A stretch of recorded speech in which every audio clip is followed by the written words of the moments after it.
Now that Thanksgiving is over, it is time to make pepper nuts. And pepper nuts are these tiny little crunchy cookies about the size of a nut. They're a spice cookie, and they're really popular in my hometown of Hutchins in Kansas because of the population of German Mennonite in the area. They are so hard to stop eating. Once you start, you're going to be eating them by the handfuls. Let's make them.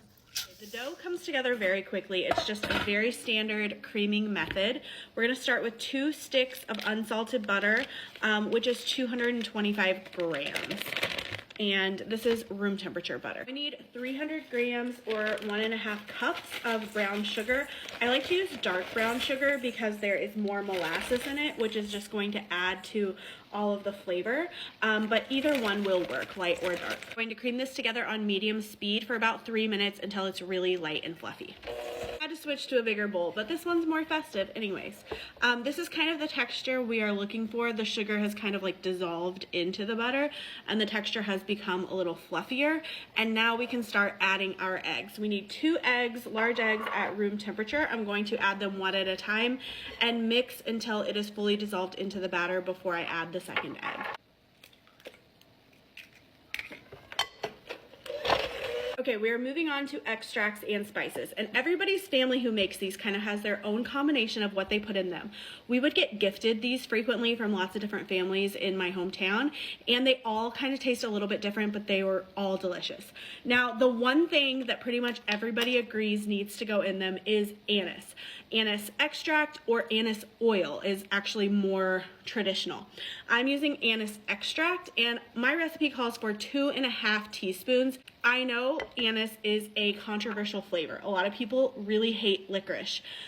Even if you hate licorice, I think you should try it in these. You could use a little bit less, but a lot of people who tell me they hate licorice still love these cookies. So I think you should definitely leave it in because it's traditional. Pretty much all recipes are going to call for cinnamon, and I call for 1.5 teaspoons in my recipe. And I also like to put some ginger in them. Not all recipes call for ginger. I use 1 teaspoon of ginger. And then probably most common is clove, but I actually prefer cardamom over clove. And I do 1/2 teaspoon of the cardamom. And the last non-negotiable, in my opinion, which is somehow controversial, which I'm not quite sure why, is pepper. That is where the pepper part of the pepper nut name comes from. I think you have to have pepper in them. My cat is running around and crying right now. I think the pepper just adds such a depth of flavor to it. I like to use white pepper, which is a little less sharp than black pepper. I'm going to use a 1/2 teaspoon of this. If you do want to use regular black pepper, like if you don't have white pepper, I would use maybe a 1/4 teaspoon instead of a full 1/2 teaspoon. I'm going to go ahead and mix all of that in until it is all absorbed. Before I mix in my flour, I'm going to add the last of my dry ingredients, which is 2 teaspoons of baking soda. And then a 1/4 teaspoon of salt. All right, our last ingredient is flour, and we need 3.5 cups, which is 420 grams of flour.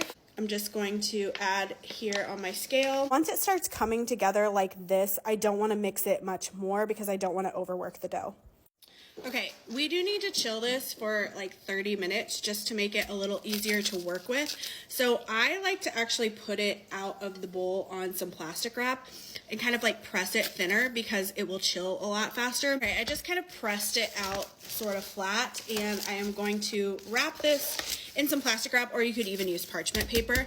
And I'm going to put this in the refrigerator for at least 30 minutes, but you could even do this the day ahead if you want to, just to kind of firm up our dough so it's easier to work with. This has been chilling for about 1/2 hour. I can tell that the dough is a lot more firm, so we can start working with it to roll it out. I'm going to unwrap it, and I'm going to divide the dough in quite a few pieces because it is a little difficult to work at with too big of a piece at once. I think I'm going to do like maybe 16 pieces.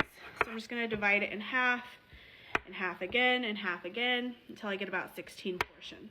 Now, depending on how quickly you can work, you might want to refrigerate some of the portions while you're working with some. But basically, we're going to roll these out like we would work with Play-Doh when we were kids. We need to roll it out into a snake. So I just kind of like bring it into a ball to start, and then I'm just going to start rolling it.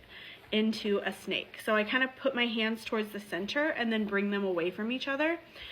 And if you get one side that's like a little thicker than the other, then you can kind of focus on that side. If it breaks, it's not a big deal.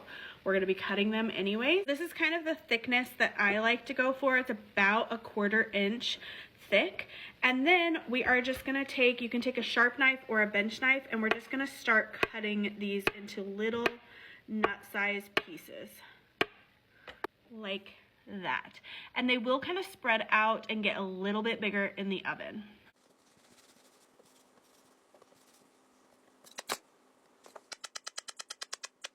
I'm going to spread them out in a single layer on a sheet pan, giving them a little bit of space because they are going to spread out a little bit. And I like to put parchment paper under them, and then we're going to bake them at 350 for about 10 to 14 minutes. You want to bake one tray at a time for kind of the most consistent results, but it usually works out perfectly that one tray can be baking while you're preparing the next tray. Definitely a labor of love kind of cookie. It's really common for families to actually do this the day after Thanksgiving because this is the kind of cookie that you actually want to make ahead and let it age. You're gonna put it in an airtight container and ideally let it age for a few weeks before gifting it.